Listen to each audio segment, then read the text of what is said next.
Several months ago, the house next to me went up for sale and was immediately bought by a house flipper. The very first day, the contractors showed up to start painting the brick and put in crappy fake flooring. They dropped a porta potty right on the side of the house next to my house. I come home from a day of work, park my car right in front of my house in the street, like I always do, get out of my car, look down and say, "What the hell is all this mud?" Mud all over the street where they unloaded the skid loader, tire tracks right up the sidewalk, and straight through my goddamn front lawn, cutting across to where they dropped the damn porta potty. I completely flew off the handle. I yelled at every contractor out there until someone gave me the number of their boss. I was trying to get the owner's number, but the contractor, fine. I called and chewed out both the porta potty company and the contractor.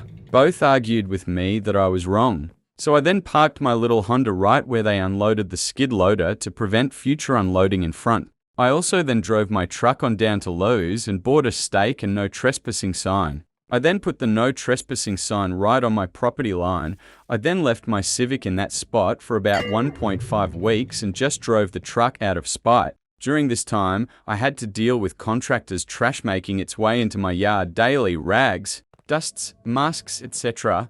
I would overhear them laughing how I have my property lines wrong and that my sign is now on their yard, etc., etc. 1.5 weeks late when I get in my little Civic. Somehow my front windshield is now cracked completely across. It has since been progressing all different directions. Odd how my windshield just magically broke. I am pretty certain the contractors were mad at me for yelling at them and we're throwing random bits of crap at it. I can't prove it, so it's a whatever point now. Several months later, they clear out and the for sale sign comes up. Thank God. It might finally be over. I leave my no trespassing sign up anyways. Several people come and go looking at the house. All meanwhile, I have a crappy broken up no trespassing sign flopping in the wind. My ugly Civic with a broken windshield ugly and multicolor right now from a couple hit and run accidents sitting right there at the edge of my house facing theirs. Once again, I come home from work one day and my no trespassing sign has been stolen off my property line.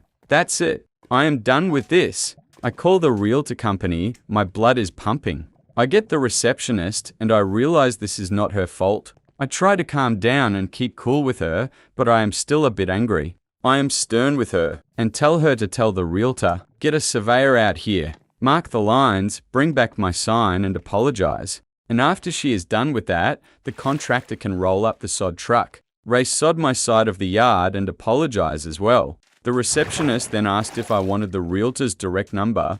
I replied, really not a good idea with how angry I am right now. Just relay the message for me. I then hung up. Couple days later on Sunday, I hop in the truck, go back down to Lowe's, get bright orange Paracord and a new no trespassing sign. As I get home, my old no trespassing sign is magically back. Realtor waited until I left to return it. I still proceeded to run my property line with my bright orange Paracord and new no trespassing sign. Couple days later, coincidentally, my Civic gets reported to code enforcement as abandoned. Well, guess what? It's not. I called code enforcement. They were actually really cool with me. I explained it was completely legal and that I drove that car to work that day. They removed me from the list right away. Today, I get a note taped to my front door. The contractor is trying to apologize now, several months later, and offering me $500.0 if I will just please remove my no trespassing sign so they can sell the house easier.